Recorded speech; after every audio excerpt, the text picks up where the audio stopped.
Baik, Assalamualaikum warahmatullahi wabarakatuh. Selamat datang untuk teman-teman semua. Ini sepertinya banyak dari seluruh Indonesia ya. Dari seluruh Indonesia sudah hadir di sini. Sekali lagi, Assalamualaikum warahmatullahi wabarakatuh. Perkenalkan dulu pertama, saya Ria Sarohmat. Saya merupakan Chief Scientific Officer dari perusahaan startup biotech bernama Orca Biotech. Hari ini saya akan menjadi moderator untuk acara kelas persiapan sekolah lagi dari PhD Mama Indonesia. Sebelumnya, izinkan saya untuk sedikit memberi perkenalan apa itu PhD Mama Indonesia. Jadi, platform PhD Mama Indonesia ini memiliki visi sebagai platform rujukan nomor 1 di Indonesia untuk informasi seputar studi PhD dari sudut pandang perempuan, menjadi wahana edukasi dan vokasi berbagai isu terkait perempuan, serta juga menjadi database terlengkap terkait kepakaran perempuan di Indonesia. Platform PhD Mama Indonesia ini digagas pertama kali oleh Mbak Kanti Pertiwi, alumni PhD Melbourne University di tahun 2016. Awalnya kita berangkat dari blog phdmamaindonesia.com, kemudian dari Facebook, berkembang ke Instagram dan YouTube. Nah, kemudian tahun 2019 juga telah terbit buku jurnal PhD Mama, terbitan Gramedia Pustaka Utama, yang merupakan kumpulan dari 24 cerita perempuan dan 3 suami tentang perjalanan suka duka studi PhD Mama. Kemudian saat ini PMI sudah terhubung dengan sekitar 100 PhD perempuan, 100 lebih PhD perempuan yang tersebar di berbagai negara dan 45 dan puluhan rekan volunteer dari berbagai latar belakang yang beragam, dari mahasiswa, ibu rumah tangga, karyawan seperti saya, yang berkolaborasi bersama untuk menggarap program-program PMI seperti itu. Jadi sebetulnya ini tidak terbatas, platform ini tidak terbatas hanya untuk yang ingin PhD, terutama untuk para ibu yang ingin sekolah lagi, S2, S1, S3. Kita sangat senang untuk berbagi seperti kelas persiapan sekolah lagi ini. Nah, mungkin setelah ini akan ada beberapa kelas lagi di setiap weekend-nya, kalau tidak salah, akan ada beberapa kelas persiapan sekolah seperti itu. Mungkin sebelum mulai, kita berdoa terlebih dahulu selama 1 menit. Dia berdoanya masing-masing, sesuai keyakinan masing-masing. Berdoa, saya persilahkan.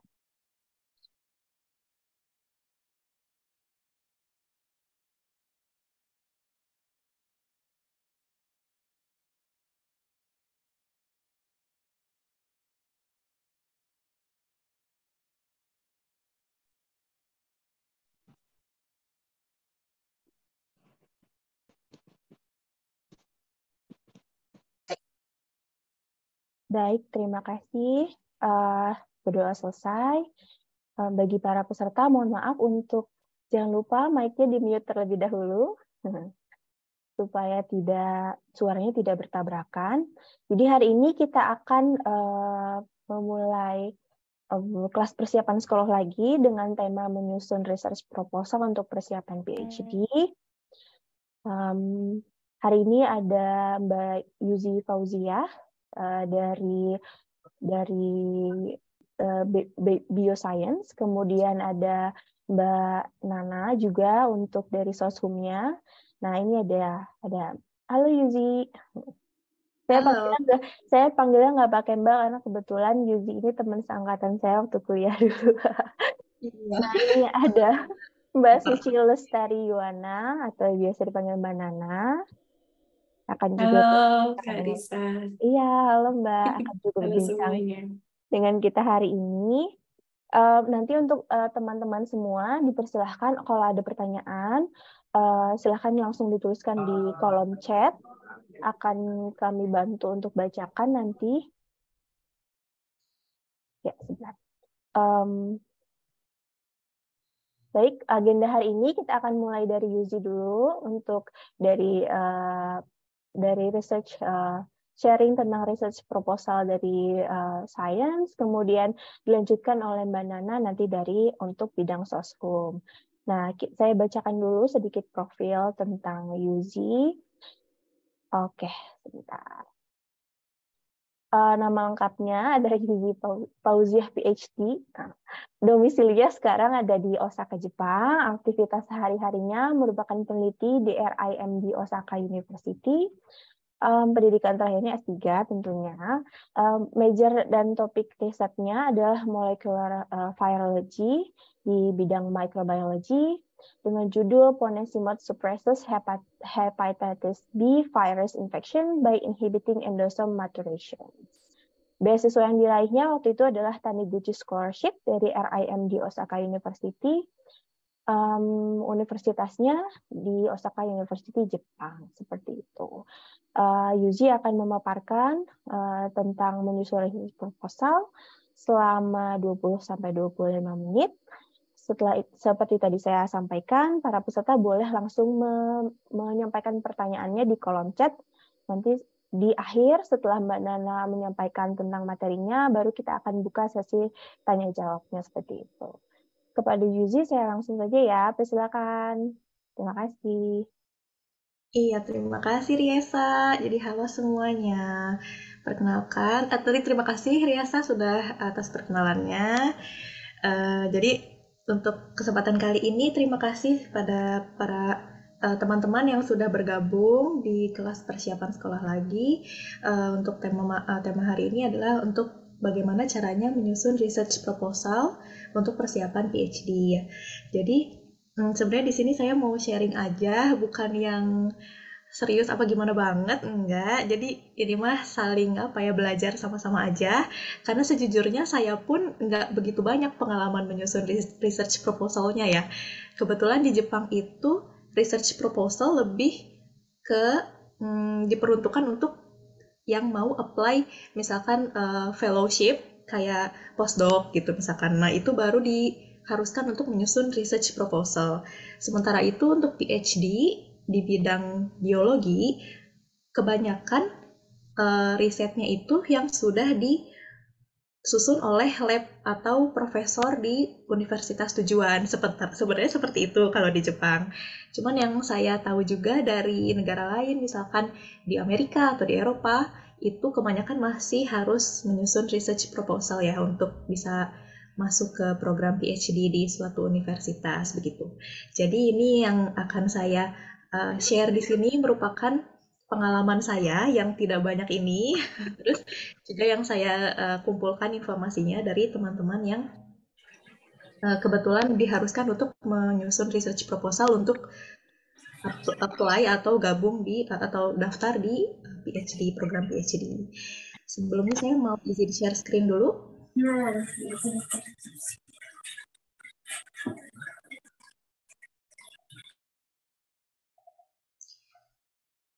Apakah sudah terlihat? Iya, sudah terlihat. Iya, jadi tema hari ini adalah untuk menyusun research proposal riset PhD. Di sini perkenalan dulu semuanya. Assalamualaikum warahmatullahi wabarakatuh. Nama saya Yuzi Fauzia, biasa dipanggil Yuzi. Saya saat ini bekerja sebagai peneliti di Research Institute for Microbial Diseases, Osaka University. Di RIMD ini fokusnya adalah di mikrobiologi dan imunologi. Jadi ada banyak lab yang meneliti fokusnya di bakteri atau virus. Waktu saya master dan PhD di Osaka University, saya gabung di lab molecular virology di virus. Waktu saya studi master dan PhD, saya fokus di hepatitis B virus atau virus hepatitis B yang menyebabkan penyakit hepatitis B. Kemudian ada juga yang fokusnya itu di imunologi atau di data science, misalkan bioinformatics, terus genome editing atau NGS seperti itu. Banyak bidangnya di Research Institute for Microbial Diseases ini. Nah, kebetulan saya waktu studi itu jadi kalau mau dirunut S1 saya itu dulu di mikrobiologi ITB angkatan 2011. Terus saat 2015 saya ke Jepang untuk meneruskan studi di master. Lalu waktu itu saya dapat beasiswa Taniguchi Scholarship ini dengan ketentuan harus belajar bahasa Jepang dulu. Jadi waktu pertama datang ke Jepang saya belajar bahasa Jepang dulu selama 6 bulan, kemudian baru lanjut master. Setelah master 2 tahun saya langsung lanjut PhD karena memang program beasiswanya itu terintegrasi PhD. Lalu PhD-nya saya 3 tahun. Alhamdulillah lulus di tahun 2021 seperti itu.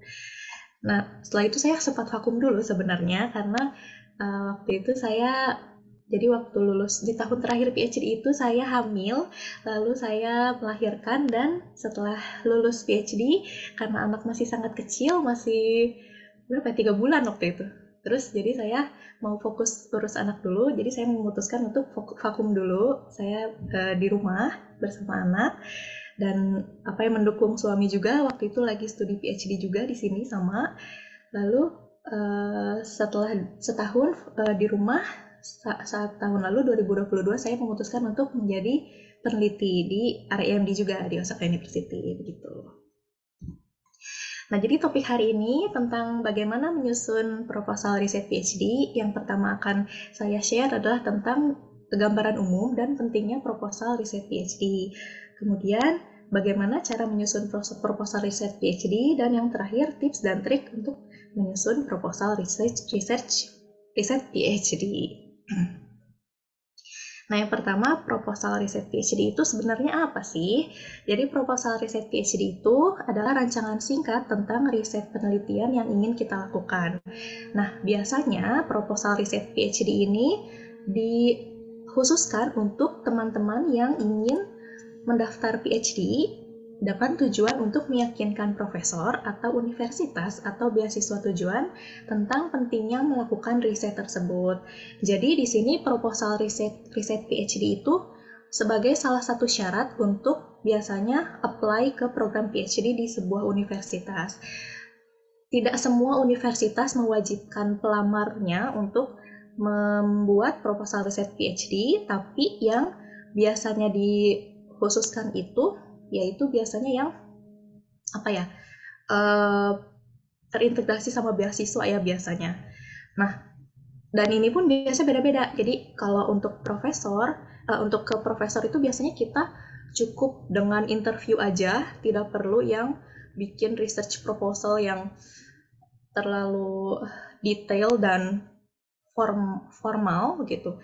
Sementara untuk universitas dan beasiswa itu biasanya ya kita harus membuat yang bentuknya itu seperti proposal gitu, ajuan gitu, yang harus ada bentuk fisiknya seperti itu. Nah, bagaimana sih cara menyusun proposal riset PhD? Jadi ini merupakan struktur proposal riset PhD. Yang pertama tentunya harus ada judul ya, dan judul ini sebenarnya dari serangkaian membuat proposal riset PhD, judul ini biasanya yang kita buat terakhir sebenarnya. Tapi yang pertama dilihat. Jadi judul ini merupakan hal yang paling penting. Yang pertama akan dilihat oleh profesor atau universitas atau beasiswa yang ingin kita tuju. Judul ini sebisa mungkin harus kita buat dengan simple tapi deskriptif. Jadi kita harus memasukkan subjeknya, subjek penelitian kita yang ingin kita lakukan itu apa, terus metodenya tapi singkat aja gitu, misalkan menggunakan pendekatan kromatografi misalkan seperti itu ya contohnya. Terus deskriptifnya itu nanti hasilnya itu apa sih yang kita dapatkan, yang ingin kita dapatkan gitu nanti. Atau karena ini belum dilakukan ya, masih ajuan, masih proposal, jadi yang ingin kita harapkan nanti berdasarkan subjek dan metode atau gambar atau pendukung yang ingin kita lakukan nanti seperti itu. Nah, terus selanjutnya setelah judul, overview atau gambaran umum mengenai riset kita. Jadi riset kita itu mau tentang apa nantinya saat PhD. Terus pertanyaan riset atau research question gitu ya. Research question ini jadi research question ini harus sebisa mungkin spesifik ya. Kita harus cari-cari dulu nih, benar-benar kita harus riset dulu atau cari-cari di jurnal atau kita bisa tanya ke senior, nanti akan saya bahas di terakhir tentang riset yang ingin kita lakukan itu. Jadi pertanyaannya misalkan apa ya, mau pakai apa sih atau mau fokus di apa sih risetnya kayak gitu. Terus nanti pakai metode apa sih gitu untuk menjawab tentang pertanyaan riset kita gitu dan sebagainya. Kemudian di gambaran umum ini juga harus dijelaskan tentang hipotesis. Jadi hipotesis yang kita pikirkan atau ajukan terkait riset yang ingin kita lakukan saat PhD. Jadi misalkan setelah saya melakukan metode A terhadap subjek ini, apa ya, hasil yang kemungkinan akan saya peroleh adalah sebagai berikut, gitu, seperti itu. Itu juga harus dijelaskan di overview. Kemudian yang paling penting ini adalah tentang kontribusi di bidang terkait. Karena research proposal PhD ini diharapkan adalah sesuatu yang original gitu. Orisinilitas itu sangat penting untuk sebagai penilaian yang akan menentukan sebenarnya ini research proposal kita tuh visible atau menarik atau bisa dilakukan nggak sih gitu di universitas yang kita tuju gitu. Jadi ini tuh harus ada kaitannya dengan bidang yang ingin kita dalami gitu. Misalkan saya waktu itu saya di bidang virus PhD-nya. Nah, riset yang saya ajukan ini tuh akan berdampak sebesar apa di penelitian di bidang virus saat itu gitu atau saat ini gitu loh. Jadi keterbaruan dan orisinalitas itu sangat penting untuk proposal riset PhD. Nah, struktur selanjutnya setelah gambaran umum adalah metodologi. Jadi metodologi ini bisa mencakup tentang data yang ingin kita ambil. Datanya itu tentang apa aja? Misalkan waktu itu saya ingin mengambil data tentang pertumbuhan virus hepatitis B saat diberikan treatment ponesimod seperti itu misalkan ya waktu itu saya. Terus dari itu gimana caranya? Yaitu dengan menginfeksi sel dengan hepatitis B virus, terus sudah gitu saya kasih treatment obat atau ponesimod ini. Terus analisisnya yaitu saya ingin menganalisis menggunakan confocal microscopy atau mikroskop konfokal. Nanti saya akan lihat pengurangan partikelnya seperti itu dan lain-lain, atau qPCR atau real time PCR dan sebagainya. Dan metodologi ini sebenarnya yang memerlukan paling banyak riset ya, terutama baca-baca jurnal, karena kita gimana caranya gitu kita bisa tahu tentang riset kalau misalkan kita nggak banyak baca jurnal gitu loh. Jadi ini yang paling memerlukan banyak waktu ya kalau menurut saya metodologi ini. Nah, terus yang terakhir adalah hasil dan dampak terkait riset yang ingin kita ajukan di dalam proposal riset PhD. Jadi hasilnya itu yang kita harapkan seperti apa, terus dampaknya tadi ini sama juga ya terkait kontribusi di bidang terkait. Jadi dampaknya terhadap dunia riset atau dunia riset bisa saya bilang. Jadi saat ini gitu. Nah, bisa juga ditambahkan kesimpulan singkat, tapi ini masih tidak wajib gitu, jadi ini opsional. Kesimpulan singkat ini bisa berupa kalimat singkat saja gitu yang ingin kita, jadi riset ini tentang apa, terus keluarannya seperti apa, dan ini tuh baru loh gitu, harus seperti itu, kayak gitu lah. Terus udah gitu, jadi sebenarnya poin penting dalam menyusun proposal riset PhD itu apa? Nah ini adalah yang pentingnya ya. Jadi pertanyaannya itu harus jelas. Tadi di bagian overview itu kan ada ya pertanyaan atau research questions. Nah pertanyaannya itu gimana sih rancangan riset yang kita ajukan dapat menjawab hipotesis penelitian gitu. Jadi kita harus menunjukkan kalau kita itu sudah studi literatur, sudah yakin dengan apa yang mau kita lakukan saat PhD nanti melalui proposal riset ini gitu loh. Karena kalau misalkan masih ngawang-ngawang atau nggak jelas itu kan pasti juri dari universitas atau beasiswa yang kita tuju juga akan tidak yakin ya. Ini kayaknya belum terlalu yakin ya pelamarnya gitu loh, karena metodologi atau rancangan risetnya itu belum terlalu jelas gitu. sebenarnya jelas tidaknya itu seberapa jelas sih gitu. Ini juga tidak saklek ya, karena sebenarnya saat perjalanan PhD pun, saat riset itu pasti akan banyak sekali yang diubah gitu loh. Jadi kadang-kadang nih ada, oh ternyata metode ini tuh tidak cocok ya dengan yang kita inginkan gitu, keluaran yang kita inginkan gitu.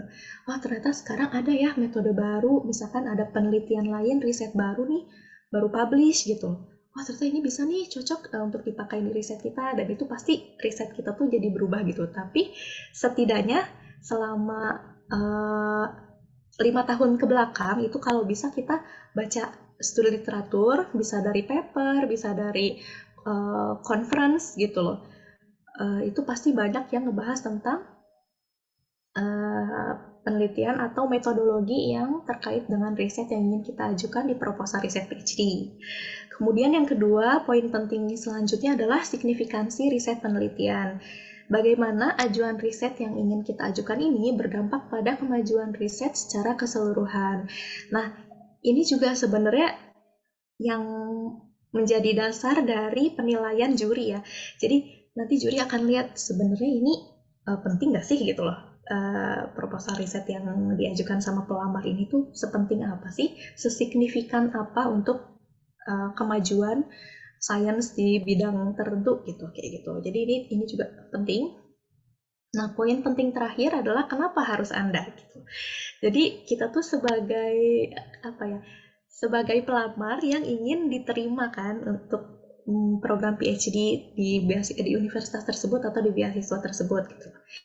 Jadi kita tuh sebisa mungkin dalam tanda kutip menjual potensi yang kita punya gitu loh terhadap para juri, para penilai gitu loh.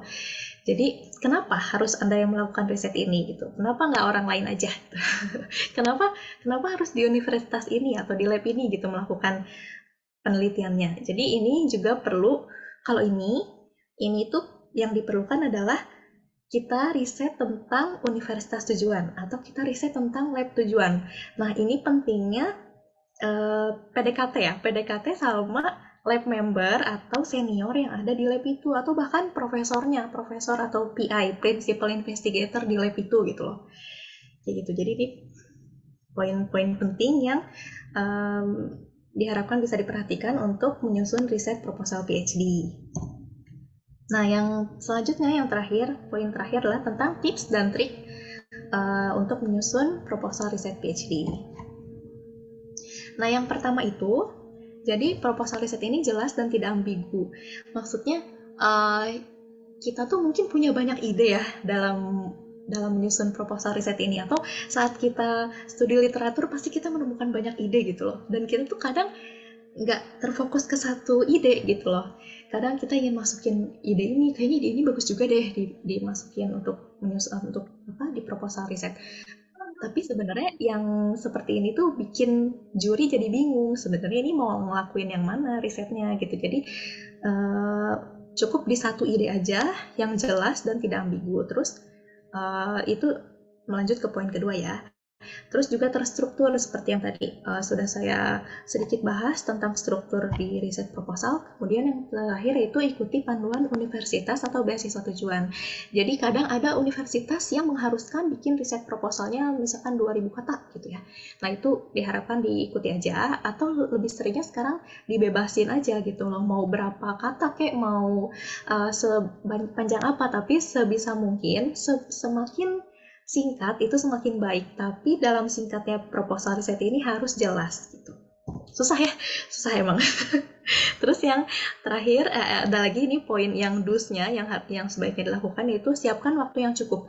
Karena dalam menyusun riset proposal ini kadang ada waktunya kita ada banyak ide nih gitu. Langsung bisa banyak nulis gitu. Tapi kadang ada juga mentok gitu loh, kayak yang writer blocks ya istilahnya, kita lagi nulis kok tiba-tiba mentok ya. Ini sebaiknya dilanjutkan seperti apa gitu loh. Jadi harus punya waktu yang cukup yang harus disiapkan kepada dalam jangka waktu di deadline-nya gitu loh. Nah, terus studi literatur itu penting banget. Terus juga kita harus bisa buat juri terkesan. Jadi yang sudah saya tadi sebutkan, kita harus menjual poin plus dalam diri kita, kenapa sih harus kita yang melakukan riset ini, kenapa harus di universitas itu, kenapa riset kita ini penting dan bisa berdampak untuk kemajuan riset di bidang terkait gitu ya. Nah terus ini juga bisa diskusi dengan profesor atau senior di tempat tujuan. Nah yang paling penting ini sebenarnya peer review. Ini yang sebenarnya jarang dilakukan ya. Kadang kita tuh suka malu kalau misalkan proposal kita dilihat orang lain gitu loh, kayak gak pede atau gimana. Padahal sebenarnya peer review ini penting banget. Kadang kita tuh butuh bantuan teman yang apa ya bisa kasih kita masukan, dan temannya ini nggak harus di bidang yang mengerti banget kok tentang yang ingin riset kita ini gitu. Jadi malah kalau bisa temannya ini yang nggak ngerti gitu loh. Jadi saat baca proposal riset kita bisa tanya, kamu ngerti nggak maksudnya saya mau propose apa di sini, mau mengajukan apa gitu. Nah semakin teman kita ini mengerti, berarti semakin baik proposal riset kita gitu. Nah, yang don'ts-nya yang sebaiknya tidak dilakukan adalah untuk membuat satu riset proposal yang bisa dikirim ke beberapa universitas, karena pasti lab atau department di setiap univ itu beda, terus ketentuan untuk menyusun proposal risetnya beda, jadi untuk satu univ sebaiknya satu riset proposal. Nah, terus yang paling penting itu hindari plagiarisme. Jadi mungkin kita untuk pertama-tama kita mau cari dulu nih contoh-contoh proposal riset PhD gitu ya. Di Google pasti banyak banget. Tapi sebisa mungkin kita brainstorming lagi gitu. Kita pilih-pilih pilih-pilih lagi gitu, dan jangan sampai plak ketiplek kita bikin di riset proposal kita gitu loh. Itu sih, jadi semangat untuk teman-teman yang mau lanjut PhD, terus harus bikin proposal riset PhD. Yang paling susah itu pasti di awal memulainya ya, kalau menulis itu. Mau menulis riset proposal, menulis novel, menulis blog, apapun itu pasti yang paling susah pasti di awalnya. Tapi saat sudah dimulai, insya Allah pasti bisa dilanjutkan sampai akhir. Semangat. Gitu aja sih, saya sharing dari aku. Iya, terima kasih Yuzi sharingnya. Menarik sekali, singkat, tapi perjalanan menyusun research-nya sepertinya tidak semudah yang disampaikan ya. Jadi tadi dari Yuji kita mendengar beberapa tips and trick tentang bagaimana cara menyusun riset proposal untuk PhD. Kembali lagi tadi di awal, Yuji menerangkan bahwa di tempat Yuji sekolah sendiri, yaitu di Jepang, sebetulnya untuk S3 sudah ada assign research-nya dari profesor begitu ya, Yuji. Jadi research proposalnya sendiri mungkin tidak terlalu banyak dilakukan untuk waktu ke jenjang PhD, karena risetnya mengikuti research dari profesor di departemennya. Tapi tentunya apa yang disampaikan Yuzi ini juga bersifat universal, bisa diterapkan untuk research yang lain dan untuk universitas lain, seperti itu. Kemudian tadi ada beberapa poin penting juga dari proposal research PhD-nya untuk pertanyaan research yang jelas, signifikansi riset penelitian, dan yang paling penting yang menarik adalah meyakinkan board juri dari universitas atau pemberi beasiswa adalah kenapa harus kita yang melakukan risetnya ya. Juga ada tips and trick-nya serta ada do's and don'ts-nya untuk dilakukan untuk menyusun riset PhD. Ternyata yang menarik di sini adalah satu riset proposal itu tidak bisa untuk beberapa universitas. Sementara kita bikin satu proposal aja tuh suka mendidih ya kepala. Ini untuk bikin beberapa untuk universitas. Nah, di sini sudah banyak sekali pertanyaan, tapi kita akan hold dulu, nanti di akhir kita akan sekalian membuka sesi pertanyaannya setelah sekalian sharing dari Mbak Nana. Kita akan beralih dulu ke Mbak Nana, mungkin Lucy, iya. Saya akan perkenalkan dulu untuk pembicara kita berikutnya, yaitu ada Suci Lestari Yuwana yang merupakan dosen di Departemen Hubungan Internasional UGM. Beliau ini merupakan PhD candidate in Copernicus Institute of Sustainable Development, Utrecht University, Belanda. Kemudian research fokusnya in transition of digital platform innovation and urban mobility in Indonesia. Kemudian beliau juga merupakan lulusan Master in International Affairs, Paris School of International Affairs, Science School Paris, France, major in International Development. Kemudian beliau juga lulusan Bachelor in International Relations atau Hubungan Internasional Universitas Gadjah Mada. Mungkin langsung saja Mbak Nana, kalau ada perkenalan yang kurang bisa langsung disampaikan saat Mbak Nana melakukan sharing ya. Terima kasih Mbak Nana. Oke, terima kasih Mbak Riesa atas kesempatannya. Assalamualaikum warahmatullahi wabarakatuh. Selamat siang semuanya, salam kenal. Terima kasih sudah bergabung dalam forum PhD Mama Indonesia ini. Sebenarnya saya tuh follower sudah lama dari PhD Mama Indonesia ini ya, karena saya merasa sangat relate gitu dengan kondisi saya sendiri gitu ya. Seorang ibu terus lagi lanjut sekolah juga. Jadi saya senang banget dikasih kesempatan di sini dan mungkin bertemu dengan teman-teman senasib mungkin ya. Saya mau ngecek cuaca dulu kalau boleh. Di sini yang profesinya dosen dan sudah punya anak-anak boleh nggak raise hand dulu? Jadi mau cari teman senasib. Wah, seneng. Halo. Banyak Mbak Nana. Seneng banget. Ya, terima kasih kesempatannya. Mungkin di sini kita bisa ngobrol-ngobrol lebih lanjut. Saya juga mau menyapa sebentar Uni Kanti. Halo Uni, Ketua Suku, Kepala Suku. Terima kasih Uni udah memperkenalkan dengan komunitas PhD Mama, keren banget komunitasnya. Mungkin ini mohon info dulu Mbak Riesa, waktunya berapa menit ya untuk saya? Tapi biar nggak kelamaan. Iya, 25 menit maksimal ya Mbak Nana. Siap, oke, 25 menit. Oke, terima kasih. Senang banget tadi suara anak-anak juga. Ini anak saya untungnya lagi jam tidur siang ya, jadi ya lagi aman ini jam-jam sepi. Tapi mungkin nanti juga ada yang rame di belakang saya pas kita diskusi. Mungkin dari saya ini sebenarnya lebih ke sharing-sharing saja.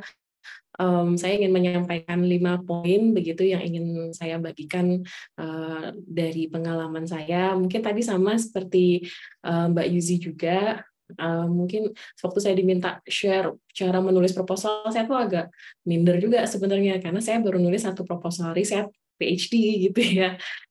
Tapi mungkin, dan saya nggak tahu kira-kira kebutuhan para teman-teman semua di sini seperti apa, apakah sudah ada yang punya draft proposal atau yang sama sekali belum, itu saya juga tidak tahu. Mungkin nanti untuk pendalaman mungkin bisa kita lakukan lewat diskusi ya, Q&A, mungkin nanti bisa saling sharing tantangan dan pengalaman yang teman-teman hadapi menulis proposal.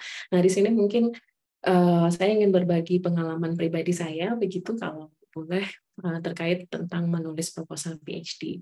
Nah, poin pertama mungkin yang ingin saya bagikan itu terkait dengan intersectionality sebenarnya. Ini saya mau berbicara ini karena konteks PhD Mama begitu ya. Saya kira kalau dalam studi gender, intersectionality itu kan yang saya pahami, sependek yang saya pahami, melihat bagaimana udah perempuan, lalu sudah jadi dosen, lalu sudah punya anak, itu punya tantangan tersendiri. Tapi sebenarnya intersectionality itu menurut saya cuman yang PhD Mama atau cuman dosen perempuan yang punya anak yang mengalami tantangan ini. Jadi yang lain-lain saya kira tantangannya beda gitu ya. Nah, ketika saya mencoba merefleksikan gitu, apa ya tantangan intersectionality dari seorang PhD Mama ataupun seorang perempuan yang ingin lanjut sekolah tapi juga ada rencana untuk berkeluarga, itu saya saya teringat istilah kerma. Ada yang tahu nggak teman-teman kerma? Itu mungkin istilah Jawa yang sebenarnya mikir umah gitu. Saya kira, halo Uni raise hand ya. Oh, atau mungkin raise hand yang barusan ya. Jadi kirma. Jadi saya kira tantangan yang hanya dihadapi gitu ya oleh perempuan punya anak dan ingin lanjut sekolah itu adalah tantangan-tantangan yang berbeda dibandingkan dengan yang bukan perempuan, yang belum punya anak dan atau belum berencana punya anak dan belum nggak mau lanjut sekolah gitu ya. Tantangannya seperti apa nih ya kalau ditanya, kamu nanti kalau misalnya sekolah anak-anaknya gimana? Siapa yang ngurus gitu ya? Saya kira kalau saya bukan perempuan mungkin saya nggak mendapatkan pertanyaan itu. Atau misalnya ada lagi pertanyaan, nanti kalau kamu sekolah, mau sekolah di dalam negeri apa di luar negeri? Kalau mau di luar negeri, nanti LDR nggak sama suami? Nanti suaminya gimana? Gitu ya. Terus kalau misalnya nggak mau LDR, berarti suami ikut dong ke luar negeri. Terus kalau gitu pekerjaan suami gimana? Gitu.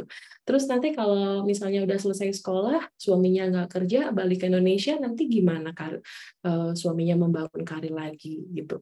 Saya kira setidaknya pengalaman pribadi saya ke belakang, kok saya menemukan hanya perempuan yang ditanya seperti itu gitu. Saya kalau melihat mungkin teman-teman kolega laki-laki yang mau sekolah nggak ada tuh yang ditanya nanti istrinya gimana kalau LDR atau nanti siapa yang ngurus anak gitu. Itu menurut saya tantangan yang spesifik untuk PhD mama gitu ya. Atau misalnya tantangan lain, kalau misalnya lagi kerja gitu ya, nanti silahkan mungkin teman-teman para apa ya teman senasib saya bisa share lagi ya Kerma ini seperti apa sih tantangan yang sering dihadapin gitu ya. Kalau saya tuh misalnya kalau kerja itu udah sering banget kerja itu laptopnya split screen gitu, yang kiri nulis proposal atau misalnya nulis kerjaan, yang kanan buat kokomelon gitu ya, karena anak-anak lagi apa ikutan main dan segala macam gitu. Itu saya nggak ngelihat apa ya, saya belum melihat misalnya kolega-kolega saya yang laki-laki split screen satunya punya anak gitu ya. Yang ada paling kalau dia kerja terus anaknya ganggu kasih ke emaknya mungkin ya, tapi mungkin ada juga teman-teman yang laki-laki juga melakukan split screen, tapi saya kira ini kayak baru setelah punya anak saya baru kerja tuh belajar kerja dengan layar yang kecil karena yang layar sebelahnya harus dibagi buat anak gitu. Atau misalnya yang sering saya hadapin tuh dilema kalau di kantor, di kampus gitu lagi ada makan siang atau dapat cemilan rapat gitu kepikiran, aduh ini cemilannya kesukaannya anak-anak nih, bawa pulang aja deh nggak usah dimakan gitu, nggak apa-apa, lapar, nah, yang penting anak-anak senang di rumah kayak gitu. Nah, saya kira hal-hal seperti ini yang sering kita apa ya alamin gitu. Silakan teman-teman yang lain kalau mau berbagi apa sharing pengalaman Kirma ini ya, mikir rumah, karena saya kira kita harus menormalisasi Kirma ini gitu. Karena seringkali kalau misalnya di kampus kita tuh dituntut untuk profesional, selalu 100% berdedikasi untuk institusi yang kita tempat kita mengabdi begitu ya. Tapi mau nggak mau kita sebagai ibu, kita sebagai perempuan yang punya tanggung jawab besar di rumah, ya otaknya itu selalu ribet gitu, tune in. Kalau di kantor ngurus mikirin rumah, kalau di rumah mikirin kantor gitu ya modelnya. Nah, ini juga kaitannya dengan menulis proposal. Saya kira pengalaman saya dulu waktu saya menulis proposal itu sekitar tahun 2016. Jadi waktu itu 1 Januari 2016 saya baru menikah, dan waktu itu saya baru apa ya sekitar hampir 6 tahun sudah sekolah, sudah mengajar di kampus, yang artinya waktu itu juga ada semacam target untuk saya lanjut studi itu harus S3 untuk memenuhi jenjang karir. Dan akhirnya waktu yang saya butuhkan untuk menulis proposal itu sekitar 1,5 tahun. Di tahun 2016 mulai kepikiran untuk lanjut S3, dan akhirnya alhamdulillah bisa berangkat itu Agustus 2017 gitu. Nah, yang paling susah dari 1,5 tahun itu adalah nyari waktu luang. Mungkin teman-teman yang dosen udah paham gitu ya, kalau kita jadi dosen muda itu kerjaannya banyak gitu ya, seringkali dapat apa namanya tugas-tugas yang di luar kendali. Waktu itu saya jadi sekprodi S1, artinya ngurusin mahasiswa, habis itu ada masalah apa namanya akreditasi lah, administrasi dan lain-lain. Dan waktu untuk mencari sekolah itu susah banget dicari. Nah, saya kira itu yang saya alami pribadi waktu itu, tantangannya seperti apa. Lalu yang kedua mungkin isu merencanakan apa namanya masa depan ya, karena saya kira kalau kita ada niat lanjut studi sekolah, kita tidak bisa memungkiri bahwa kita belajar lanjut studi ini akan mengorbankan banyak waktu untuk keluarga gitu. Kira-kira gimana kita mengatasinya? Nah, itu tadi ya pertanyaan-pertanyaan, apakah kalau misalnya nanti S3 mau di dalam negeri aja biar nggak jauh dari keluarga, atau mau di luar negeri. Kalau mau di luar negeri, nanti suami mau ikut apa enggak? Kalau misalnya ikut, gimana cara kita memastikan ya keluarga gitu ya bisa sama-sama nyaman, hidup tenang gitu. Jadi nggak cuma kita yang egois berlanjut sekolah, tapi memang keluarga yang sudah berkorban gitu ya mengikuti kita ke luar negeri juga mendapatkan sesuatu dari pengalaman selama tinggal di luar negeri misalnya. Atau kalau misalnya harus LDR, gimana cara menghadapi LDR, itu nggak ada pilihan yang mudah kalau menurut saya.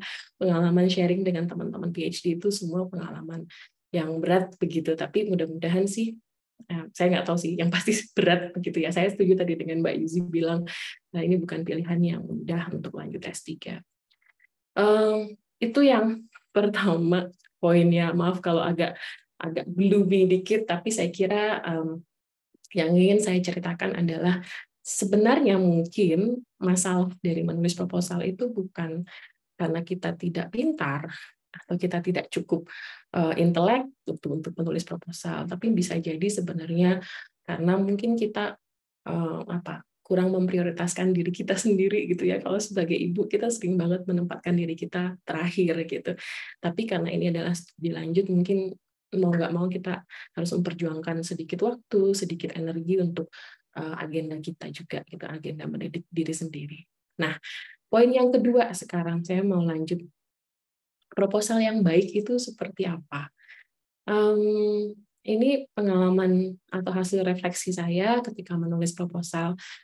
Setidaknya saya menangkap ada dua kategori gitu ya, atau kedua tipe strategi orang untuk mendapatkan sekolah. Yang pertama itu jalur orang dalam begitu, dan yang kedua itu jalur perjuangan.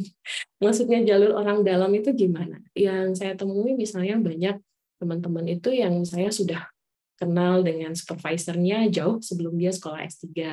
Mungkin dulu pernah ikutan project, atau mungkin dulu supervisornya ini adalah teman dosen pembimbingnya dia gitu. Jadi dari awal teman-teman saya ini saya lihat banyak yang sudah membangun karirnya gitu ya dengan membangun jejaring gitu, membangun network. Lalu yang kedua jalur perjuangan. Jalur perjuangan ini artinya ya cari sendiri supervisornya begitu. Dan pengalaman saya dari tahun 2016 sampai 2017 itu saya pakai dua-duanya. Pokoknya manapun yang bisa bikin saya cepat sekolah gitu.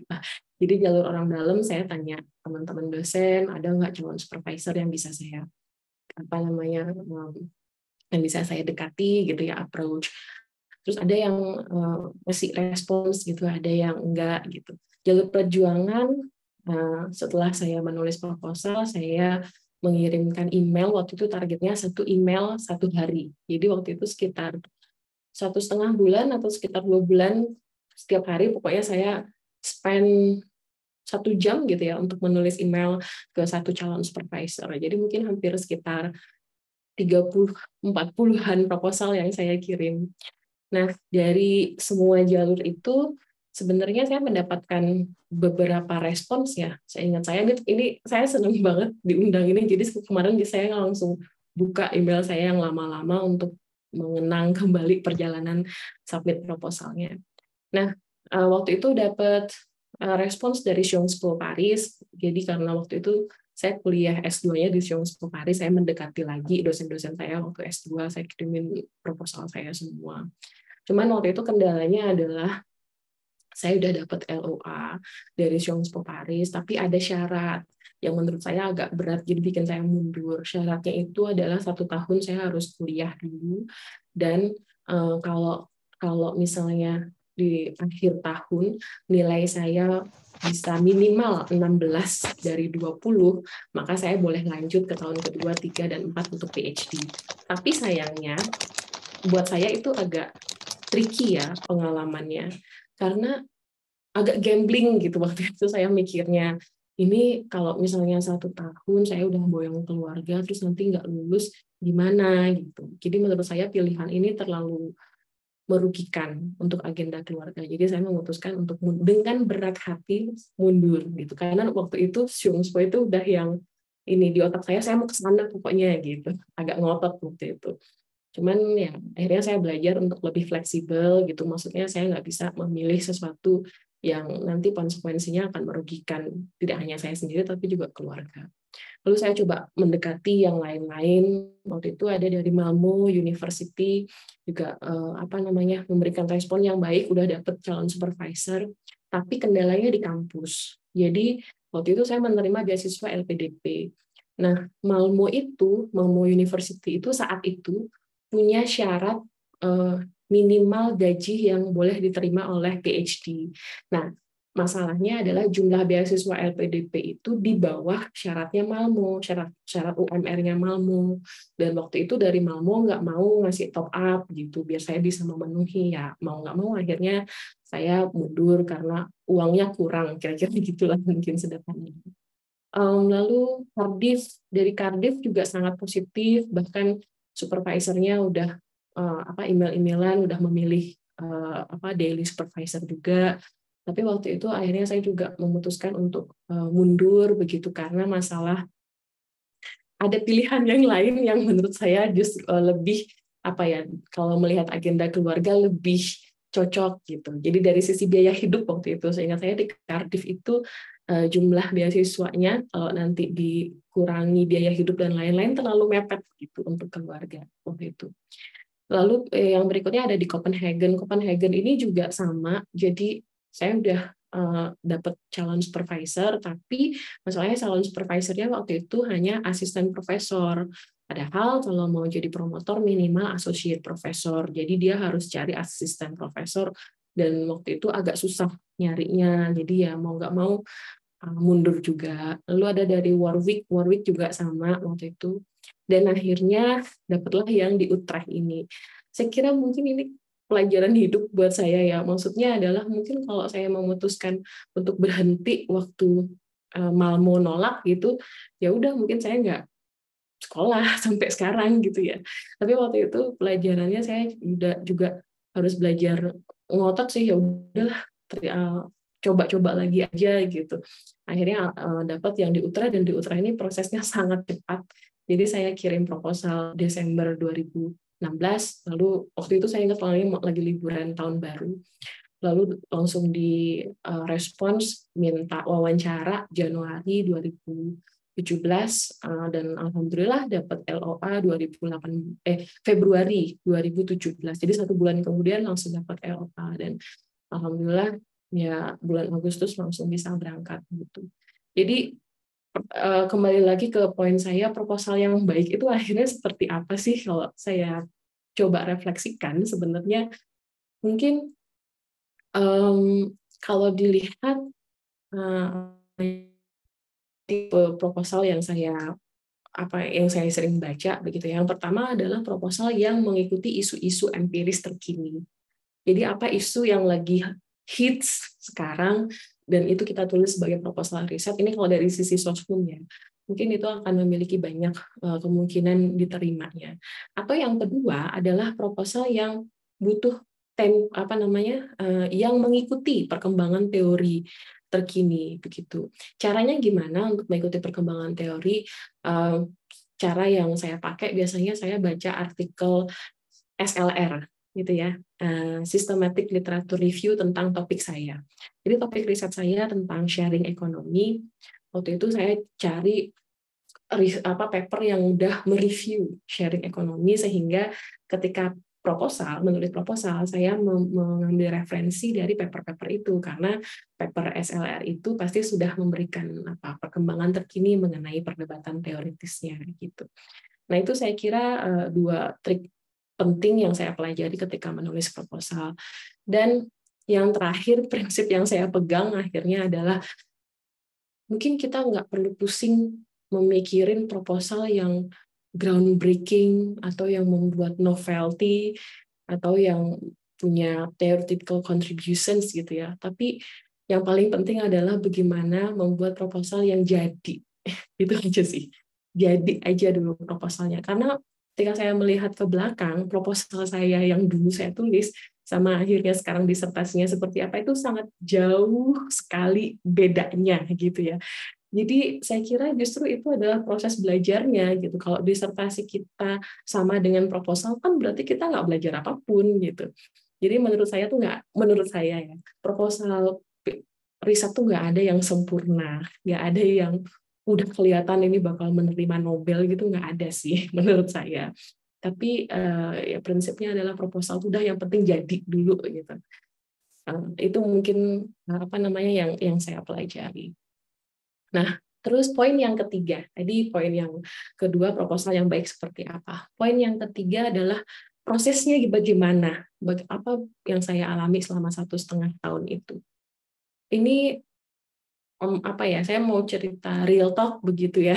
Real talk-nya adalah yang saya alami, it is a lonely journey. Ini perjalanan yang sangat lonely. Jadi kenapa bisa saya merasa lonely gitu ya? Karena saya ngerasa tuh kayak jangan harap deh ada yang mau nanyain atau peduli nanya gimana kabar riset proposalmu, udah sampai mana, apa yang bisa dibantu, nggak ada yang bakal nanya itu di kampus atau di rumah, nggak ada. Kalaupun ada yang nanya ya udah nanya aja gitu ya. Atau misalnya kenapa? Karena saya pikir ya semua orang itu udah punya kesibukan masing-masing, mereka udah punya project yang occupied otak mereka begitu. Jadi kita nggak bisa ngarepin ada bantuan dari orang lain. Dan sadly gitu ya, we have to face the fact that nobody will care about our proposal except for ourselves. Itu sih. Di situ waktu saya jadi sekprodi itu saya tuh sempat berharap kenapa sih nggak ada yang coba ngasih tahu saya, udah kamu 1 bulan ini nggak usah kerja dulu, yang penting kamu nulis proposal gitu, yang penting kamu cepat sekolah, nggak ada. Ketika saya berharap itu justru yang ada kekecewaan begitu. Dan tapi bukan berarti orang lain itu jahat dan nggak peduli ya. Saya kira justru pelajaran yang paling penting yang saya dapatkan adalah bagaimana kita bisa punya skill minta bantuan gitu. Punya skill untuk bikin boundaries buat diri kita sendiri. Karena pengalaman akhirnya ketika saya berani ngomong ke senior saya butuh bantuan, saya butuh bantuan untuk cari calon supervisor. Mereka sangat bantu gitu. Jadi saya kira mungkin sebenarnya orang-orang itu menunggu kita gitu untuk ngasih sinyal apa ya yang bisa dibantu. Jadi alih-alih menunggu ditanyain, mending kita langsung minta bantuan aja gitu. Atau misalnya minta waktu ke pasangan gitu ya, boleh nggak misalnya weekend ini aku mau kerja fokus nulis proposal begitu, dan itu udah kita komunikasikan berapa hari sebelumnya, jadi udah bisa diobrolin, diagendain bareng. Atau yang paling penting buat teman-teman dosen juga, berani nolak pekerjaan yang kira-kira bakal bikin kita ke distract gitu ya, atau misalnya pekerjaan yang mendadak datangnya, ya mau nggak mau kita menurut saya harus punya skill untuk berani nolak pekerjaan yang mungkin akan menyita waktu kita untuk menulis proposal. Nah, itu yang tadi menurut saya ya, mengenai prosesnya kira-kira akan seperti apa. Nanti mungkin teman-teman bisa share lebih lanjut. Terus poin yang keempat adalah lalu solusinya gimana? Kalau menurut saya mungkin yang sudah saya pelajari dan juga praktekkan adalah ya mungkin bertemu dengan teman-teman senasib, bertemu dengan teman-teman sesama lonely mama begitu ya, yang punya banyak banget di pikiran, banyak kegalauan di pikiran. Saya sepakat dengan disampaikan oleh Mbak Yusi melakukan peer review begitu. Jadi kita menawarkan bagaimana proposal kita bisa dibaca oleh orang lain, dan mungkin kalau malu ya dibaca sama teman yang deket dulu deh gitu, yang sesama mama dulu deh gitu, karena pasti akan memahami perjuangan struggling kita tiap hari. Terus atau mungkin mengadakan shut up and write session bareng-bareng, misalnya sama teman-teman. Dulu saya bikin yang namanya virtual office gitu. Jadi saya nge-share di sosmed, ada nggak yang mau kerja bareng dari jam sekian sampai jam sekian. Nanti kita nge-zoom bareng, dan waktu kita nge-zoom ya udah sama-sama nulis gitu pakai teknik Pomodoro ya. Jadi 25 menit nulis, 5 menit break gitu. Itu saya juga mempraktekkan, dan menurut saya itu waktu itu sangat membantu saya untuk fokus menulis. Lalu yang akhir-akhir ini saya terapin itu adalah namanya scary hour. Jadi saya coba cari 1 jam di hari saya, di mana saya mengerjakan hal yang paling membuat saya takut gitu. Mungkin kalau misalnya nulis proposal ya udah 1 jam itu dihadepin gitu, scary hour-nya. Saya ingat banget kata senior saya, Mbak Junita Arfani ya. Beliau tuh bilang sama saya, Mbak Nana, ini disertasinya kamu anggap aja seperti anakmu gitu. Kalau anak itu kan harus kita tengok tiap hari, tiap menit gitu. Nah, perlakukanlah disertasimu seperti anakmu. Ditengok aja gitu. Setidaknya 10 menit sehari ditengok aja, kalaupun misalnya nggak bisa nulis atau apa, nggak apa-apa, tapi semakin sering ditengok mungkin akan semakin muncul gitu care inspirasi untuk menulisnya. Itu menurut saya nasihat Mbak Junita, senior saya yang betul-betul saya pegang sampai sekarang. Terus mungkin yang terakhir itu solusinya lebih fleksibel dengan target gitu ya. Saya belajar dulu, saya maunya ngotot di Sciences Po Paris gitu, tapi ternyata ngotot itu nggak membantu saya untuk lanjut progres sekolah. Yang membantu saya adalah justru fleksibel, memastikan bahwa tempat studi saya nanti memang untuk agenda keluarga, memberi kecocokan buat agenda keluarga juga. Nah, mungkin yang terakhir nih, ini poin kelima itu adalah mengenai the power of emak-emak. Jadi seringkali mungkin akhir-akhir ini ya, terutama tahun-tahun terakhir PhD, banyak yang nanya ke saya, Mbak Nana kok bisa sih gitu punya anak 2. Jadi saya agak mundur sedikit. Jadi setelah 2017 saya berangkat ke Utrecht University, 2018 saya lahiran anak pertama. Alhamdulillah waktu itu lahirannya di Belanda begitu. Lalu 2021 saya lahiran anak kedua begitu, dan 2022 saya kembali ke Jogja sambil menyelesaikan disertasi, sambil mengajar dan riset dan lain-lain gitu. Dan di tahun terakhir ini banyak yang nanya, Mbak Nana kok bisa sih melakukan banyak hal begitu dalam satu waktu. Saya akhirnya membuat saya berpikir, apa ya yang membuat saya can do a lot of things gitu in one times gitu ya. Karena saya ngebayangin mungkin waktu dulu saya belum punya anak, saya nggak bisa melakukan ini. Nah, satu hal yang saya pelajari atau ini hasil refleksi saya adalah power of emak-emak ini ya. Kan seringkali emak-emak di Indonesia itu konotasinya negatif. Tapi saya melihatnya justru ketika saya jadi emak-emak, saya belajar tentang how to fight for somebody gitu ya, for someone that we care about. Jadi setiap apapun yang saya lakukan itu saya mencoba untuk doing this buat anak-anak, doing this for family kayak gitu. Atau saya juga melihat apa ya the power of emak-emak. Oh iya, ada satu hal yang saya ingat setelah saya jadi ibu, saya baru melewati rasa sakit dan permasalahan yang luar biasa waktu hamil, waktu melahirkan begitu ya. Itu the most pain that I ever experienced gitu ya in my life. Dan akhirnya saya berpikir, wah ini sakit yang mungkin setengah mati aja udah saya lewati. Masa sih urusan sekolah kayak gini aja nggak bisa, kira-kira gitu. Yang saya pelajarin. Dan mungkin yang terakhir yang saya kira penting, dan mungkin teman-teman PhD Mama juga udah melakukannya, kita udah terbiasa juggling nggak sih, kayak udah biasa sambil meeting, sambil nyuapin anak, terus sambil ngajar, sambil nidurin anak. Jadi saya kira justru skill juggling itu yang udah sering kita lakukan betul-betul membantu kita untuk cope dengan berbagai masalah begitu ya. Kalau ada masalah, kalau ada hal-hal kritis yang terjadi, kita nggak diem, tapi kita just try to make solutions. Dan saya kira ini juga apa terkait dengan menulis proposal begitu ya. Jadi ya kalau udah bisa apa namanya ngurusin anak dari jam 7 pagi sampai jam 7 pagi lagi apa berhasil, maksudnya sih nulis proposal yang apa namanya mungkin yang hanya 5 halaman nggak bisa. Oh ya, ngomong-ngomong sedikit ini, mohon maaf Mbak Sia. Ini saya mau share apa namanya share contoh proposalnya, nanti mungkin untuk teman-teman yang berminat bisa apa ya. Oh, saya nggak bisa share screen. Mungkin nanti kalau pas tanya jawab saya bisa kasih contoh proposal saya yang saya tulis 2016. Atau mungkin ada yang mau via email juga nanti bisa kirim. Saya kirimkan via email. Sekian Mbak Risa, mohon maaf. Nggak apa-apa Mbak Nana. Saya menyimak dari tadi, jadi di stop juga sayang banget sedikit aja.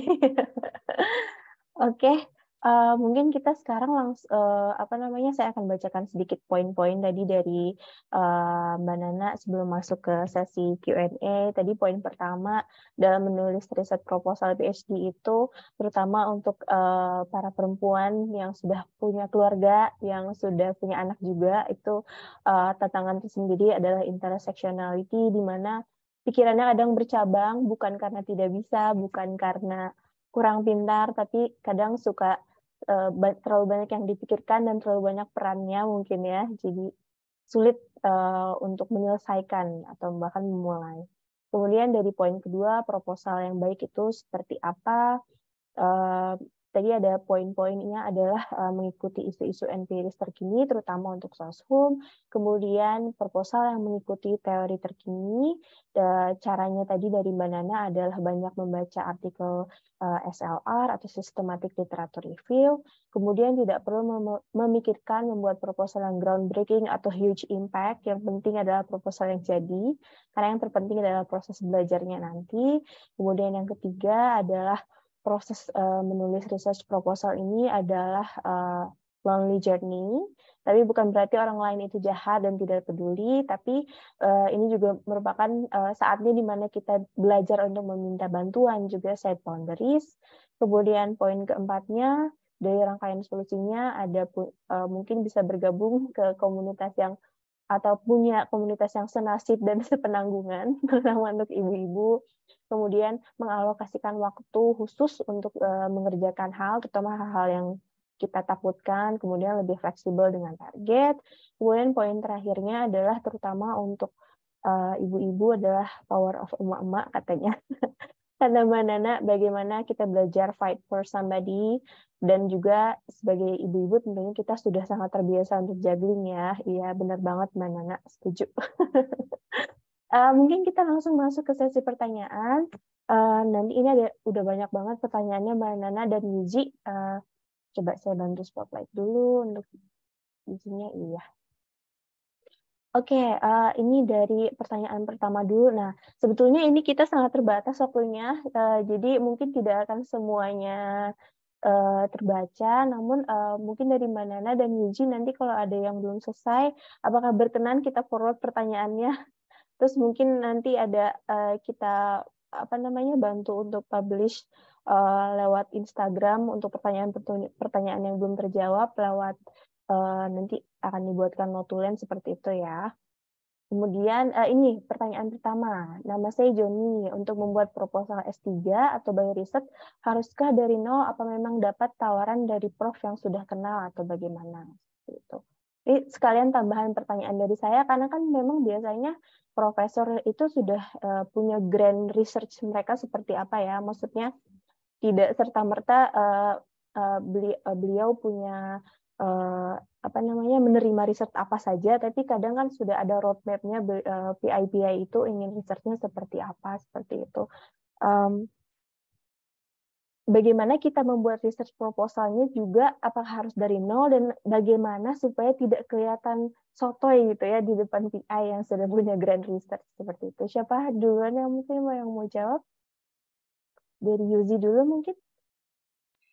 Iya boleh. Jadi kalau untuk buat riset proposal tuh kalau udah ya kenal sama profesornya, sebenarnya kita bisa diskusi dulu sama profesornya. Apalagi kalau udah kenal itu sebuah poin plus. Jadi kita bisa tanya profesor, di lab profesor sekarang lagi fokus riset apa yang ingin dilakukan.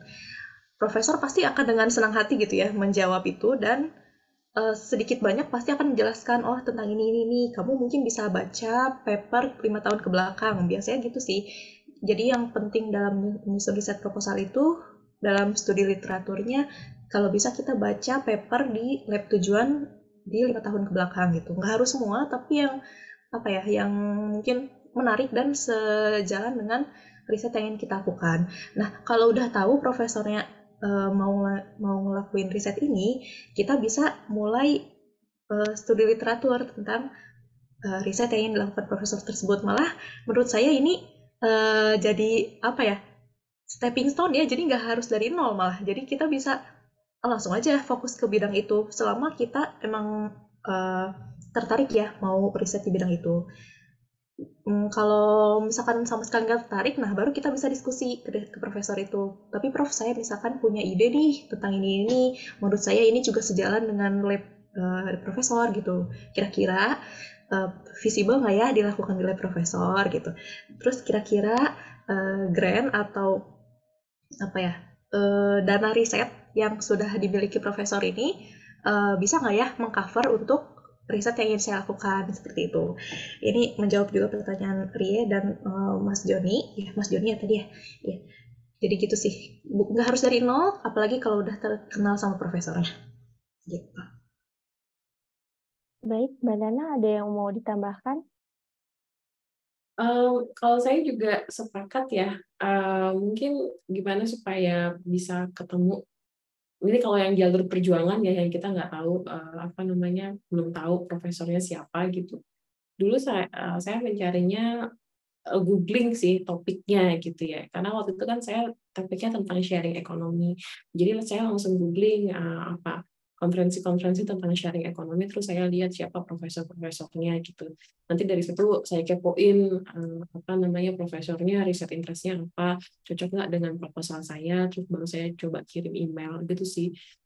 Jadi memang nggak ngasal juga gitu ngirim emailnya yang penting dapat sekolah, tapi memang saya cari yang topiknya sama. Kebetulan waktu itu waktu saya googling sharing ekonomi, ada yang namanya International Workshop Sharing Ekonomi, itu yang pertama tahun 2016, dan kebetulan itu profesornya Koen Franken di Utrecht. Nah, di situ saya juga akhirnya email beliau dan akhirnya bersambung. Jadi mungkin poinnya di situ ya. Kalaupun pakai jalur perjuangan tadi, nggak kenal siapa-siapa, kita ada Google yang bisa kita andalkan memperkenalkan kita gitu. Baik, terima kasih Mbak Nana. Ini sekalian lanjut pertanyaan berikutnya ya. Tadi kan Mbak Nana bilang mempersiapkan untuk sekolah dan riset proposalnya itu sekitar 1,5 tahun. Tapi menurut Mbak Nana sendiri, berapa lama waktu ideal untuk mempersiapkan proposal research? Karena membaca jurnal, menemukan isu yang pas, itu butuh waktu yang lama, seperti itu. Oke, saya boleh minta izin dijadikan co-host untuk bisa share screen nggak? Saya mau kasih lihat contoh proposalnya. Kalau saya pribadi mungkin waktu yang dibutuhkan untuk menulis proposal ini 1 bulan ya, untuk menulisnya waktu itu. Karena proposal yang saya tulis itu lebih empirical base sih, jadi saya cuma waktu itu ngikutin isunya. Nanti dari isu saya coba pilih waktu itu 1 paper yang lagi bahas tentang isunya. Nah ini kalau teman-teman lihat ya, jadi waktu itu saya udah kelihatan belum ya Mbak Riesa? Udah ya. Jadi itu saya sebenarnya nih empirisnya itu gara-gara pengalaman waktu saya di stasiun Senen Jakarta. Saya lagi mau pesen Gojek, Gokar waktu itu, dan waktu itu tuh malah saya diteriaki sama sopir-sopir taksi di stasiun, diteriakinnya gini, kamu kalau mau taksi online keluar aja sana gitu. Nah, itu buat saya ya seorang perempuan ya mengagetkan pengalamannya waktu itu diteriaki bapak-bapak gitu. Nah itu yang membuat saya membekas, terus saya jadi kayak kepikiran, oke, ini apa sih yang sebenarnya terjadi gitu. Waktu itu saya masih naif melihat, wah Gojek ini inovasi digital yang keren banget ya, yang memudahkan para pelanggannya. Tapi kok ketika saya menjadi pelanggan, kok malah saya diteriaki, ada apa ini gitu. Di situ saya mencoba melihat dari sisi konseptualnya, dan itu terkait dengan sharing ekonomi begitu. Dan disitulah membuat saya untuk menulis. Jadi sebenarnya proposal saya nggak secara teoritis nggak berat banget ya, lebih beratnya ke empiris. Tapi kalau teman-teman lihat di sini saya menulis abstrak, lalu background ini saya ambil dari pengalaman empiris Gojek, ride sharing yang sudah ada di Indonesia dan negara-negara lain. Lalu statement of problems, apa sih permasalahan yang sebenarnya ingin saya address gitu dalam proposal ini. Lalu lanjut ke research questions-nya apa. Lalu rasionalnya lebih ke kenapa sih ini penting gitu ya membahas isu ini. Lalu research metodologinya juga menurut saya sangat sederhana gitu yang saya tawarkan, case study, review, interview, participant observation. Dan ini yang saya tadi sepakat dengan Mbak Yuzi ya, societal relevance. Jadi maksudnya ini kira-kira manfaat riset kita untuk manfaat sosialnya apa kira-kira gitu, dan reference. Jadi tidak banyak, hanya 5 halaman waktu itu, dan 5 halaman ini yang saya kirim ke berbagai calon supervisor waktu itu gitu ya. Ini sebenarnya saya mau nunjukin contoh emailnya, tapi karena saya belum mengsensor gitu nama profesornya, mungkin mohon maaf saya nggak bisa share sekarang ya, karena nanti mau di-upload di YouTube kan kalau nggak salah. Mungkin kalau ada yang berminat juga untuk template emailnya, nanti bisa saya kirimkan via email aja gitu ya, jalur privat. Dan nanti saya coba sensor juga informasi pribadi supervisor. Begitu mungkin dari saya.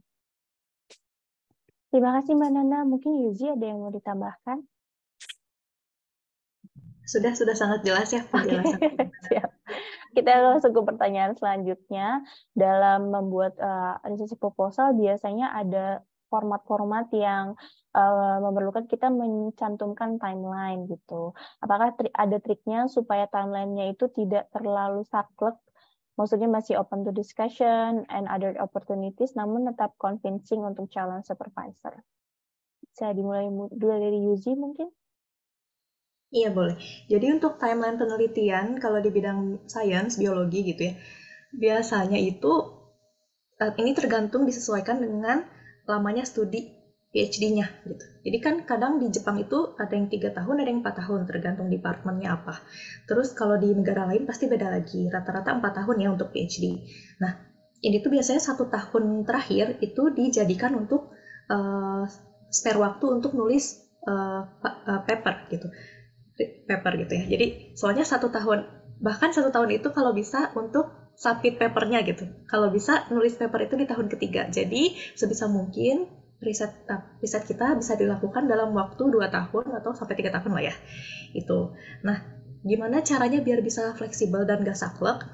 Itu kita jangan terlalu banyak masukin metodologi. Jadi metodologinya itu disesuaikan sama yang relevan dengan riset yang ingin kita lakukan gitu.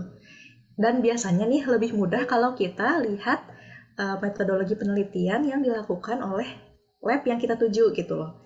Jadi pasti sama, nggak beda jauh gitu loh. Pasti pakainya itu karena adanya alat itu gitu loh.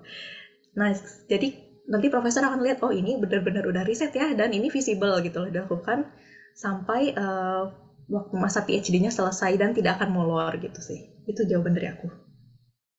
Mungkin Mbak Nana bisa lanjut.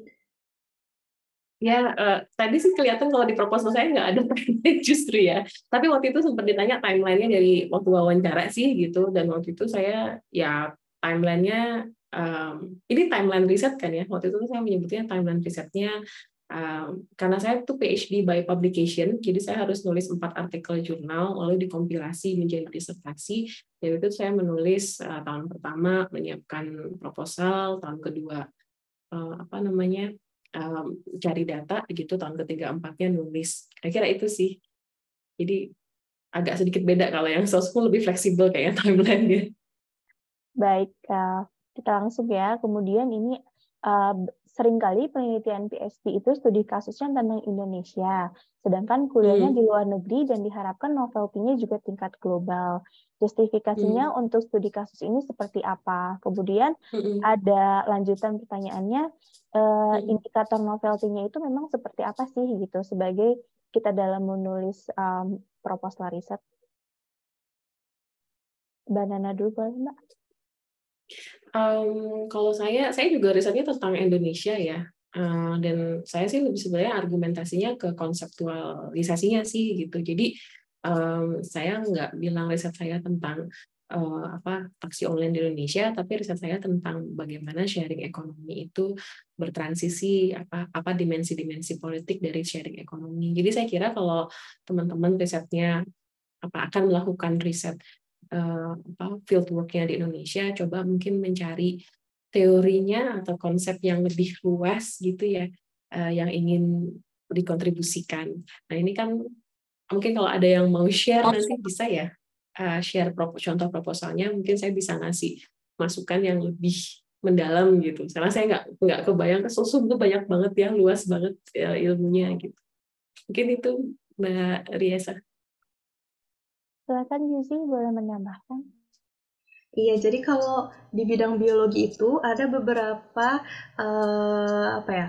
cabang ilmu yang justru pengen banget punya sampel dari Indonesia gitu. Jadi itu tuh misalkan nih contohnya itu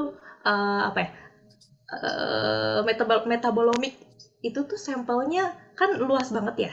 Dan itu tuh bisa banget didapetin dari Indonesia. Contohnya kopi Indonesia, kopi luwak, atau misalkan sirsak, atau misalkan manggis gitu-gitu. Itu buah-buah yang cuma ada di Indonesia gitu. Dan itu tuh jadi nilai tambahan buat research proposal kita gitu loh. Jadi buat aku sih masih visible ya untuk melakukan studi lanjut PhD di luar negeri dengan background-nya tadi di Indonesia gitu. Iya, terima kasih. Kemudian ini ada pertanyaan dari Mbak Vera, kira-kira ada ideakah dari satu disertasi sasarannya menghasilkan beberapa artikel jurnal, dan bagaimana memplotkan riset PhD sebagai stepping stone kita sebagai dosen, seperti itu. Jadi apakah satu disertasi itu sasarannya menghasilkan beberapa artikel jurnal, kemudian bagaimana memplotkan riset ini juga sebagai stepping stone kita sebagai dosen. Dari Yuzi dulu mungkin. Idealnya tidak ada jawaban yang pasti, jadi tergantung diskusi sama profesor. Kalau profesor pengennya kita submit di high impact journal, udah kita nggak bisa bantah. Mau kita risetnya kita rasa ini udah cukup nih, udah banyak banget data yang kita peroleh gitu. Tapi menurut profesor ini kayaknya masih bisa nih ditambah-tambah data yang lain gitu misalnya. Itu udah kita lakuin gitu loh. Dan satu disertasi bisa aja dibagi ke beberapa paper, tergantung profesor yang maunya gimana gitu. Jadi kita harus bisa diskusi dan lobby profesornya gitu, disesuaikan sama batas waktu studi PhD kita. Kalau bisa sih kan nggak sampai molor ya. Jadi ya kalau misalkan kita nih, tapi Prof menurut saya sih saya nggak masalah kok kalau saya publishnya di nggak high impact journal, atau misalkan rata-rata sih kalau di luar negeri pasti di high impact journal ya. Kalau di Indonesia disebutnya Q1 ya, Q1 ya. Ya. Jadi itu diobrolin lagi aja sama profesor ya. Nggak ada jawaban pasti idealnya berapa. Gitu sih. Kalau yang dosen mungkin bisa dijawab oleh Mbak Nana yang lebih sejalan. Silakan Mbak. Baik, kalau jurnal ini karena PhD saya itu by publication, sebenarnya dari 4 artikel jurnal itu ada semacam ekspektasi minimal publish 2. Dan betul kata Mbak Yuzi, rata-rata profesor itu pasti minta kita nulis untuk Q1 begitu. Kenapa ya? Saya paham sih, mereka kan udah profesor, publikasi mereka kan udah banyak di Q1. Nah, kalau misalnya ada nama mereka di Q3, Q4 kan pamornya turun lah kira-kira gitu ya. Jadi mereka nggak mau kalau kita masuk di Q3, Q4, maunya pasti. Tapi buat saya justru bagus, benchmarknya tinggi gitu ya. Jadi dan disitulah proses training sama profesornya, karena dia juga punya kepentingan untuk publikasi kan gitu. Justru dulu juga saya memang dari awal dikasih pilihan mau PhD-nya by publication atau by dissertation aja gitu. Waktu itu memang saya sengaja memilih publikasi karena waktu itu seingat saya tahun 2016 itu baru awal-awal rezim Scopus ya, dan saya kepentingannya untuk karir dosen, saya bilang saya mau yang menambah Scopus deh gitu. Jadi itu sekalian menjawab yang pertanyaan karir dosen ya, mungkin sekarang kita perlu menangkap rezimnya mau nggak mau gitu, kita harus menyadari sekarang rezimnya masih rezim Scopus. Kalau dosen tuh harus dituntut bikin publikasi internasional di Scopus, ya mau nggak mau kita main di jalur itu. Tapi saya kira kita juga perlu menangkap apa yang akan menjadi tren ke depannya nih gitu dari dunia perdosenan, apalagi nih setelah rezim Scopus, karena kan kayaknya lagi rezim Scopus nih lagi mulai agak turun ya, kayak kasus di Elsevier itu banyak editor yang mundur semua gitu karena melihat publikasi rezim jurnal internasionalnya terlalu komersil gitu. Jadi kita nulis capek-capek tapi kita yang untung malah Elsevier-nya. Kalau kita yang mau open access harus bayar 3.000 euro, yang untung malah Elsevier-nya gitu kan. Nah, saya kira mungkin tren akan ada perubahan tren menurut saya, tapi saya nggak tahu berapa tahun ke depan. Tapi mungkin nanti udah nggak banyak lagi tren jurnal internasional, mungkin lebih ke haki ya, karena sekarang orang lagi naikin isu tentang copyright dan lain-lain gitu. Makanya saya kira kalau mau meluruskan dengan karir dosen, kita perlu membaca tren rezim dosennya ini lagi apa nih gitu. Mungkin segitu dulu daripada kepanjangan, Mbak. Siap. Lanjut yang lain. Mungkin dilihat juga ya universitasnya itu kadang ada yang mensyaratkan untuk lulus PhD itu harus ada berapa jurnal gitu, dilihat lagi ke kurikulum universitasnya dan lain-lain. Dan setuju juga kata Mbak Nana tadi, mungkin era Scopus akan memasuki era bubble burst. Karena terutama reviewer juga kan sudah dibayar ya. Betul. Ya, Udah itu menunjukkan dia. gejala eksploitatif ya sekarang ya. Ya, betul sekali. Nah, ini pertanyaan lanjutan untuk Mbak Nana. Mbak Nana, karena dia ini dari salam kenal dari Januari, excited karena webinar kali ini narsumnya se-server katanya. Izin pengalaman Mbak Nana menyusun proposal PhD, apa bedanya riset di level S1, S2, dan S3, khususnya mungkin di kajian HI, karena background beliau ini master by coursework, jadi mau lanjut PhD tapi belum pede katanya menyusun proposal. Oke. Terima kasih, salam kenal juga. Saya juga S2-nya coursework juga, jadi agak minder banget waktu itu ya mau lanjut S3 karena saya nggak nulis tesis S2-nya, saya lebih nulis ke laporan magang waktu itu. Dan justru waktu itu saya sangat minder karena saya ngerasa nggak punya pengalaman publikasi sama sekali gitu. Tapi mungkin menurut saya kalau menjawab apa sih bedanya S1, S2, S3 kalau di HI gitu. Kalau S1 kan menurut saya lebih ke analis ya. Jadi kita mencoba menggunakan teori HI untuk menganalisis isu-isu global. Terus kalau misalnya S2 lebih ke aplikatif ya. Bagaimana kita mengadvokasikan gitu teori-teori yang lagi berkembang ke dalam rumusan-rumusan kebijakan, rekomendasi kebijakan gitu ya. Jadi kita menjadi advocators-nya kalau S2. Kalau S3 saya kira lebih ke ini ya reflektif sih, kalau menurut saya lebih ke bagaimana kita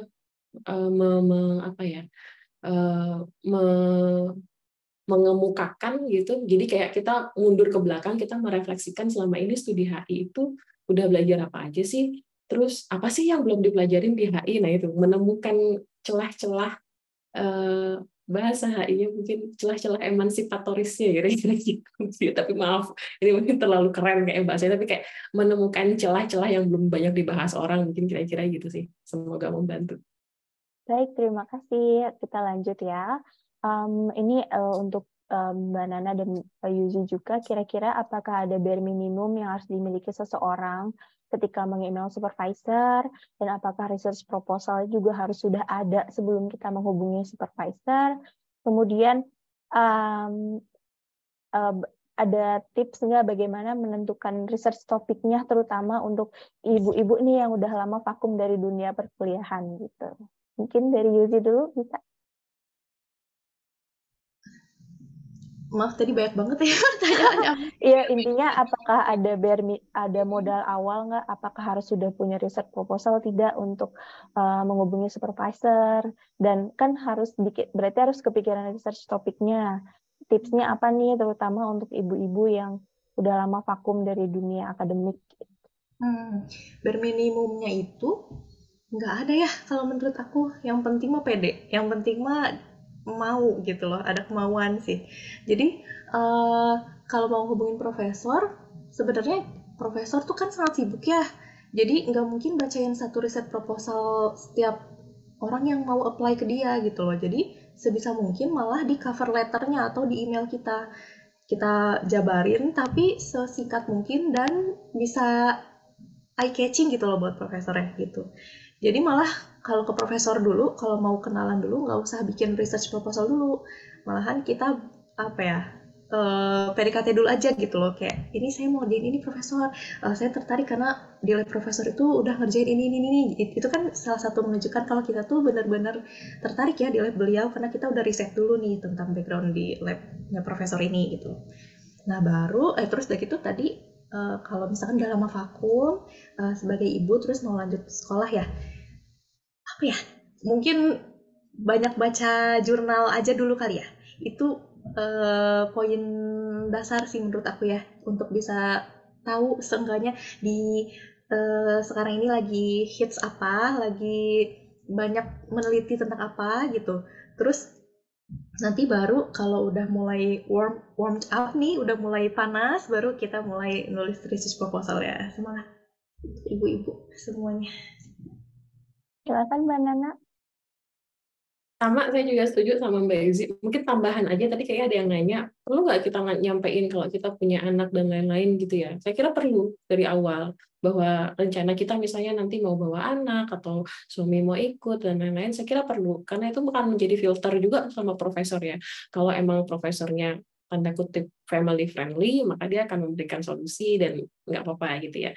Tapi kalau misalnya dari awal dia bilang kayaknya ini agak ribet nih, ya dia akan nolak. Justru itu akan membantu kita gitu. Kalau kita udah state dari awal kondisi kita seperti apa. Dulu juga waktu saya share sama supervisor, saya bilang saya nanti bakal berangkat sama suami gitu, dan supervisor ngasih surat waktu itu, surat rekomendasi bahwa saya boleh bawa suami untuk syarat CLPDP kalau nggak salah gitu. Baik, mungkin karena sudah mau habis, kita 2 pertanyaan terakhir. Ini ada, jika ingin S3 di luar negeri, sedangkan S2-nya di dalam negeri, kira-kira apa yang harus dipersiapkan secara akademiknya? Gitu. Mbak Nana? Bahasa Inggris terutama.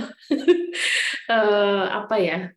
Karena banyak kampus kan yang masih minta sertifikat bahasa Inggris ya, IELTS atau TOEFL begitu. Tapi buat saya pribadi, ini bukan bermaksud lagi marketing atau promosi ya, tapi dari pengalaman saya, IELTS itu lebih membantu saya sih untuk menyiapkan bahasa Inggris saya di bidang akademik, karena IELTS itu waktu saya ujian IELTS itu bahasanya apa ya? Tipe-tipe soalnya lebih aplikatif, kita diminta menulis akademik, terus kita diminta menganalisis teks gitu ya. Jadi buat saya waktu itu ikut agak modal sih ya ikut tes IELTS, tapi ilmunya kepake gitu. Mungkin dari Mbak Yuzi gimana? Apa ya? Sama aja sih kayak Mbak Nana ya, sama paling ini. Jadi yang udah saya jalani gitu ya sebagai lulusan PhD adalah yang banyak tantangannya selama perjalanannya adalah tekad yang bulat sih, sama harus punya tujuan yang jelas di awal gitu. Jadi dan kita tuh selama perjalanan PhD harus terus berpegang pada tujuan kita di awal itu. Jadi karena pasti ada ups and downs-nya selama PhD itu, dan saat downs itu kita harus ingat lagi ke tujuan awal kita, sebenarnya kita mau PhD ini untuk apa sih gitu. Itu sih yang harus disiapkan, malah lebih ke mental dan baja yang kuat menurut aku. Baik, terima kasih. Nah, ini mungkin pertanyaan terakhir ya, dan juga sangat berkaitan dengan topik kita hari ini. Sebenarnya riset S3 itu harus sedalam atau seluas apa sih? Yuzi dan Mbak Nana yang sebenarnya sudah melakukan risetnya kan sekarang. Boleh dibantu? Dari Yuzi dulu mungkin? Sedalam samudra nggak ya? Apa ya? Sedalam justru kalau PhD itu malah apa ya? Spesifik banget loh. Jadi PhD itu cuma satu topik aja, itu aja yang bakal dilakuin selama 3 tahun atau 4 tahun PhD. Malahan nggak yang kalau S1 dia lebih broad kan, lebih spektrumnya lebih luas gitu, lebih nggak sespesifik S2 dan bahkan S3 gitu sih. Malah lebih spesifik menurut aku, lebih lebih terarah. Oke, kalau saya mungkin kesannya kalau pertanyaannya ini kayak PhD itu something yang hanya bisa dilakukan orang pinter dan nggak punya anak gitu kali ya. Tapi mungkin kalau buat saya setelah menjalani sama kayak kuliah S1 sih, rasanya ya kita ngikutin aja gitu. Aku kata supervisor apa ya diikutin, dikasih PR baca apa ya diikutin gitu aja sih ya. Maksud kalau saya sih melihatnya prosesnya tuh step by step aja gitu dari pencapaian kecil ke pencapaian kecil lainnya gitu.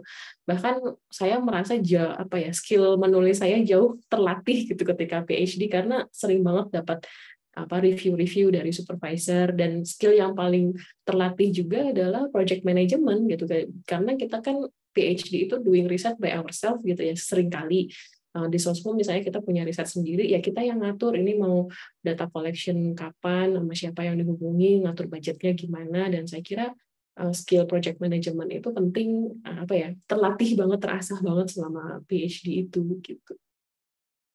Jadi nggak usah khawatir kayak sekolah S1 lagi kok. Oh, oke, Mbak. Cuman bebannya yang beda ya. Iya, apalagi kalau udah berkeluarga ya. Cuman Baik, otaknya aja udah tambah tua gitu kan. ya. Biasanya harus panasnya lama ya kalau Ya, ibu-ibu ya. nih menyalain. Baik, ini mungkin terakhir, tadi masih banyak yang minta untuk contoh proposal. Kata Mbak Nana, ini bisa kirim email ke Mbak Nana di sucilestari.yuwana@ugm.ac.id. Mbak Nana juga punya YouTube channel nih katanya, teman-teman. Mungkin bisa mampir. Segitu dulu untuk pertanyaannya, ini masih banyak sebetulnya. Nanti saya akan coba scroll yang belum terjawab, nanti saya coba forward ke pembicara kita hari ini, jika berkenan boleh dibantu jawab. Nanti karena ini recordingnya akan di-post di YouTube, akan di-up di YouTube, nanti mungkin teman-teman untuk pertanyaan yang belum terjawabnya, nanti saya akan bantu post sebagai komen di YouTube mungkin ya teman-teman, yang pertanyaannya belum terjawab, seperti itu. Izin sebelum kita mengakhiri acara hari ini, kita boleh berfoto bersama-sama dulu. Iya, boleh dinyalakan kameranya. Mau ada yang berubah posisi, benerin kerudung. Foto sama anaknya boleh banget. Kalau mau foto sama baby, kita remove dulu spotlight. Iya, sebentar ya.